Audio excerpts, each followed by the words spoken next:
to our channel Sahitya Shiksha. Today our topic is related to Mikhail Bakhtin and this is our second lecture upon the Bakhtin works and theories. इससे first video में हमने Michelle बख्तिन की life, उनके works, उनकी important theories को discuss करा था, but उनकी थ्योरीज और वर्क्स को हमने सरफेस लेवल से या कह सकते हैं हम की पॉइंट की तरह हमने समझा था कि अगर एज ए उनके नेम ही अगर आपको लर्न करने हो या अगर उनके नेम ही आपको देखने हो तो वो सब आप कैसे देखोगे, तो बस इतना ही करा था हमने। तो आज हम उनको डीप में डिस्कस करेंगे, जो उनकी थ्योरीज हैं वो जो रह चुकी हैं। ओके, तो शुरू करते हैं उनकी फर्स्ट थ्योरी से। मैं बता देती हूँ कि इससे फर्स्ट वीडियो में हमने उनकी 6 थ्योरीज एंड इम्पोर्टेंट वर्क्स और उन्होंने अपनी लाइफ में ये सब अचीव कैसे करा, ये सब कुछ हम डिस्कस कर चुके हैं। अगर अभी तक आपने चैनल पे जाके मेरी वीडियो नहीं देखी है तो please I humbly request to you, please go and watch. Okay, और हाँ, लाइक शेयर और सब्सक्राइब कर ले ताकि आने वाली वीडियोस के नोटिफिकेशन आपको मिलते रहें। तो चलो अब हम शुरू करते हैं। सबसे जो हमारी फर्स्ट थ्योरी आज हम डिस्कस कर रहे हैं वो है डायलोजिज्म। सबसे पहले तो मैं डायलॉग के बारे में आपको थोड़ा सा आइडिया दे देती हूँ। सबसे पहले जो डायलॉग होता है वो क्या होता है, जैसे कि आप और मैं कोई बात करें, ठीक है, वो होता है डायलॉग। डायलॉग का मतलब होता है कोई भी दो आदमी जब आपस में क्वेश्चन पूछते हैं या जैसे हम फोन पे बात करते हैं ना, तो तब बोलते हैं हम कि आप क्या कर रहे हो, आपने खाना खा लिया है, तो एक डायलॉग की फॉर्म में बात करना। सबसे पहले डायलॉग का यूज था वो प्लेटो ने किया था। ओके, सेकेंडली वो ग्रीक फिलोसोफर थे। अगर आप लिटरेचर के स्टूडेंट हो तो आई होप कि आप प्लेटो का नाम तो आपने जरूर सुना होगा। सेकेंडली अब जो डायलोजिज्म है वो कॉइन किसने करा, मिखेल बख्तिन ने तो उसको डिस्क्राइब किया है। उससे पहले भी आपको ये पता होना चाहिए कि फर्स्ट टाइम यूज प्लेटो ने करा। सेकेंडली जो मॉडर्न टाइम है उस टाइम पे जो डायलोजिज्म है वो डायलॉग है, उसको जो मार्टिन ब्यूबर होते हैं, मार्टिन ब्यूबर इनको फादर माना गया है मॉडर्न कंसेप्ट ऑफ डायलॉग का। यानी कि मॉडर्न डायलॉग का जो फादर है वो किसको माना गया है, मार्टिन ब्यूबर को। ओके, आई होप कि यहां तक तो अभी आपको क्लियर हो चुका है। अब बख्तिन ने किस पॉइंट ऑफ व्यू में और कैसे इसका यूज करा, अभी हम उसको समझते हैं। ओके, अब जो डायलोजिज्म था ये टर्म है जो यूज करी जाती है डिस्क्राइब करने के लिए उन कंसेप्ट को जो लिटरेरी थ्योरी और एनालाइज करें as well as in philosophy. यानी कि लिटरेरी थ्योरी में भी और फिलोसफी में भी, दोनों ही चीजों में मेन जो यूज होता है वो क्या होता है, डायलोजिज्म का यूज हो सकता है थ्योरीज में भी एंड फिलोसफी में भी। ओके, अब जो मिखेल बख्तिन है उन्होंने अपने वर्क द डायलॉग इमेजिनेशन, जिसका पूरा टाइटल है 4 ऐसे, इस वर्क में उन्होंने डायलोजिज्म का यूज किया था। Okay, dialogue is a process in which meaning is evolved through interaction among the author. Dialogue एक ऐसी प्रोसेस है जिसमें मीनिंग है वो तब जन्म लेते हैं या कह सकते हैं कि वो जब पैदा होते हैं जब हम इंटरेक्शन करते हैं। और इंटरेक्शन किस किस के बीच में होता है, इंटरेक्शन होता है ऑथर के बीच में, ऑथर जो वर्क लिख रहा है ऑथर के और वर्क के बीच में। सबसे पहले तो कि ऑथर जो भी लिख रहा है ऑथर और वर्क, उसके बाद वर्क और रीडर के बारे में, देन लिसनर या कोई अगर रीडर उसको रीड कर रहा है, नेक्स्ट पर्सन उसको सुन रहा है, तो उनके बीच में जो इंटरेक्शन होता है वहां से जो जन्म होता है वो होता है डायलॉग। ओके, आप आई होप कि यहां तक आपको समझ में आ गया होगा। Okay, it was also use by Greek philosopher Plato, ये मैंने आपको ऑलरेडी बता दिया है। अब हम नेक्स्ट टर्म पे आ जाते हैं। मेरे हिसाब से आपको डायलोजिज्म समझ में आ गया होगा, फिर भी मैं आपको एक बार एक्सप्लेन कर देती हूँ। एक्चुअल में जो डायलॉग होता है वो एक ऐसी फॉर्म होती है जब 2 बंदों के बीच में या 2 पर्सन के बीच में इंटरेक्शन होता है। मिखेल बख्तिन ने बोला है कि जो डायलॉग है वो डायलोजिज्म का यूज होता है किसी वर्क के और ऑथर के बीच में, फिर जो वर्क है और जो राइटर और रीडर के बीच में, ठीक है। और फिर वर्क के और रीडर के बीच में, फिर रीडर के और लिसनर के बीच में जो इंटरेक्शन होता है उसी को हम डायलॉजिज्म बोलते हैं। अब सेकंड पे आ जाते हैं। सेकंड है हमारा पॉलीफोनी। ओके, पॉलीफोनी का मतलब क्या होता है? पॉली का मतलब होता है बहुत सारे। जैसे आपने 9th-10th में मैथ किया होगा तो उस टाइम पे आपने देखा होगा कि सम आते हैं एक्सप्रेशन के, इक्वेशन के, linear equation in 1 variable, linear equation in 2 variable, ठीक है। तो उसमें पोलिनोमियल भी एक चैप्टर है, शायद 9th क्लास का सेकंड चैप्टर है, 10th का सेकंड चैप्टर है पोलिनोमियल। ओके, तो उसका मतलब होता है बहुत सारे। ओके, पोली का मतलब होता है बहुत सारे। ओके, तो पोलीफोनी का मतलब होता है बहुत सारी, फोनी मतलब साउंड, फनीम से ये वर्ड आया है फोनी। ओके, तो फोनी का मतलब होता है साउंड और पोली का मतलब होता है many types of sound. Okay, this theory give in a novel called problem of Dostoevsky's poetics. अब जो ये थ्योरी है ये बख्तिन ने किस वक्त में हमें दी है? इसको ये हमें मिलती है प्रॉब्लम ऑफ दोस्तोवस्कीज पोएटिक्स। जो दोस्तोवस्कीज थे ये एक रोमन राइटर थे।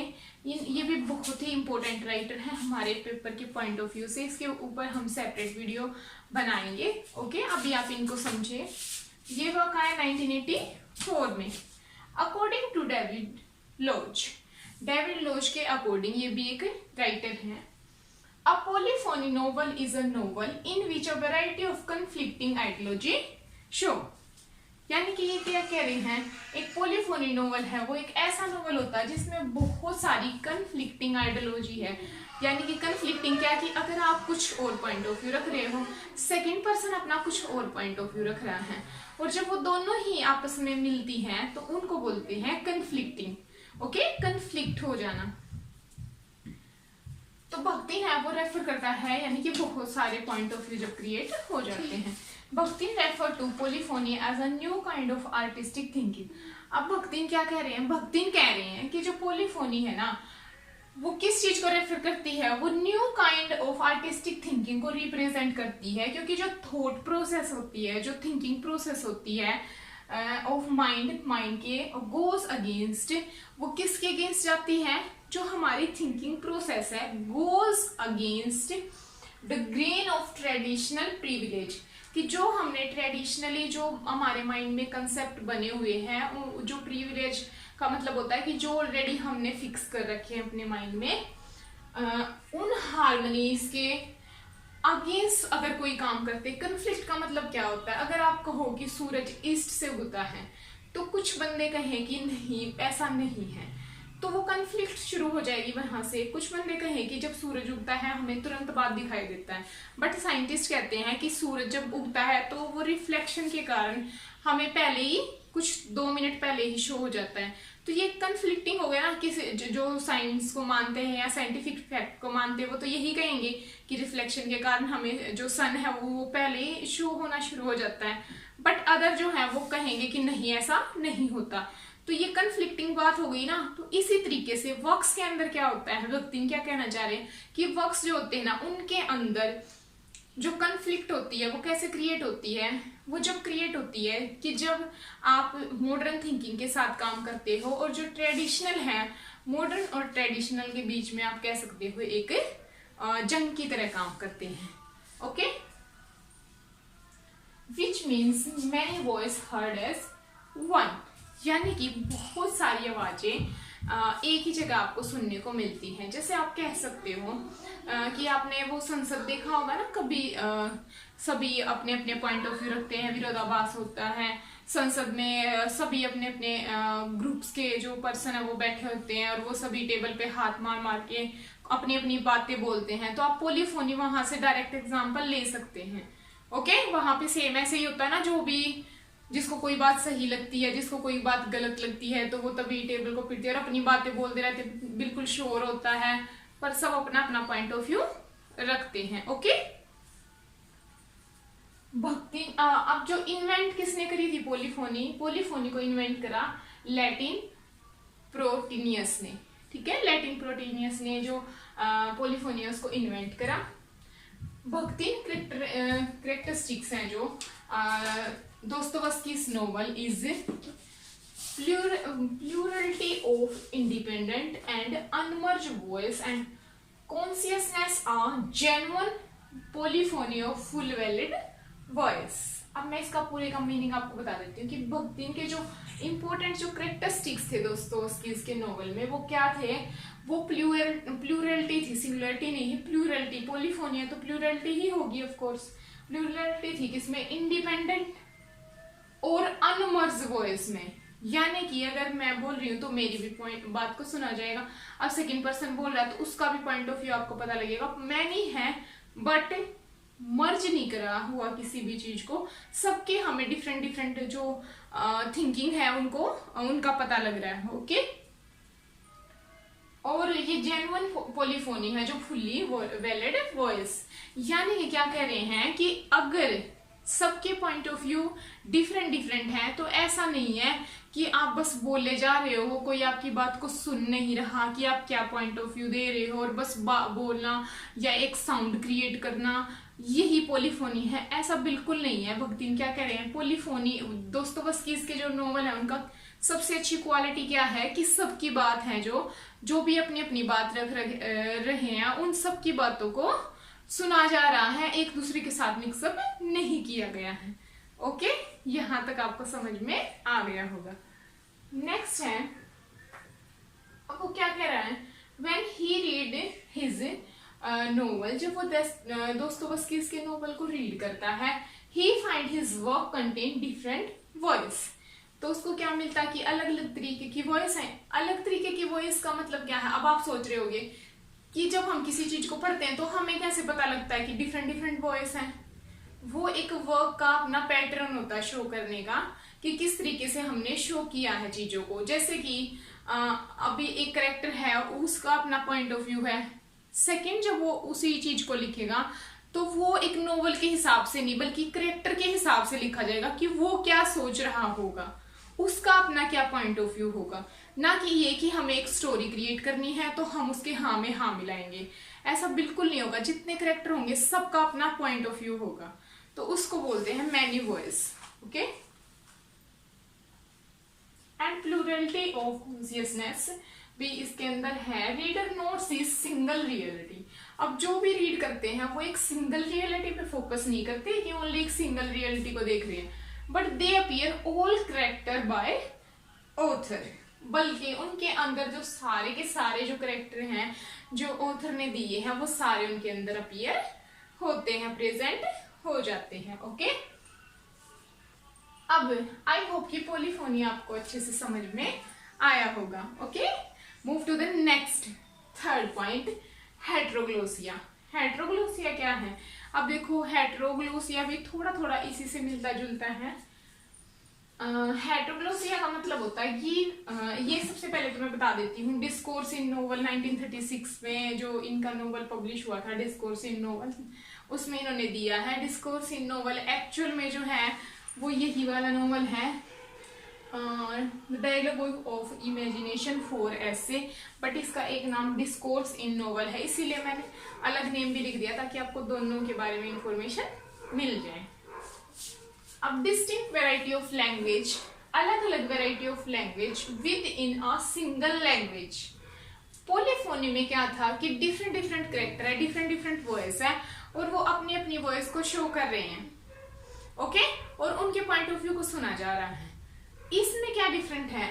देखो, बहुत सारी लैंग्वेज है बट एक सिंगल लैंग्वेज के अंदर है। ओके, जैसे आपने कोई पर्सन देखा होगा, अगर उसकी जो प्रॉपर लैंग्वेज अगर वो पंजाबी है तो पंजाबी के साथ साथ वो इंग्लिश भी सीख रहा, वो हिंदी भी बोलता है अपने किसी एरिया में जाके, तो उन सब का एक जो मिक्सचर होता है। ओके, और सेकेंडली भी मैं इसको समझाऊंगी ताकि और अच्छे से क्लियर हो जाए। तो बहुत सारी लैंग्वेज किसी सिंगल लैंग्वेज के अंदर होती है, means a work many type of language find, एक ऐसा वर्क जिसमें बहुत तरीके की लैंग्वेज हो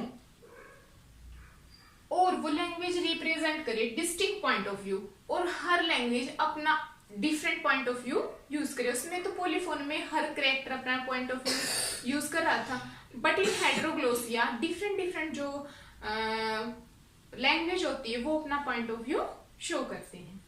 okay, characterised bye its own meaning and value, और खुद का अपना एक मीनिंग क्रिएट करे और खुद की अपनी वैल्यू क्रिएट करे। ओके, अब जैसा कि ये मान लो एक मैन है, अब ये मैन, इसकी फैमिली में अलग वैल्यू होगी, अब ये ऑफिस जाएगा तो वहां पे इसकी वैल्यू अलग होगी। और अगर ये फैमिली में ये बिल्कुल एक आम पर्सन की तरह, किसी का पापा या किसी का हस्बैंड की तरह रहेगा, बट अगर ये ऑफिस जाएगा तो वहां पे क्या होगा, ऑफिस में ये एक सिंसियर पर्सन की तरह रहेगा। अगर ये अपने फ्रेंड के साथ है तो ये हंसी मजाक करेगा, अपने दोस्तों के जैसे ही बन के रहेगा। अगर ये भगवान के आगे जाएगा तो वहां पे ये अपनी वर्कशिप को, अपनी जो श्रद्धा भाव है उसको शो करेगा। ओके, तो एक ही मैन है, उसका डिफरेंट डिफरेंट रोल है ना, और उसकी लैंग्वेज क्या है, हर जगह उसकी लैंग्वेज डिफरेंट है, और मैन क्या है, एक ही पर। तो जो मल्टीपलिसिटी होती है, यूज करते हैं लैंग्वेज को कल्चर के अंदर, उसी को हम बोलते हैं हेटेरोग्लोसिया।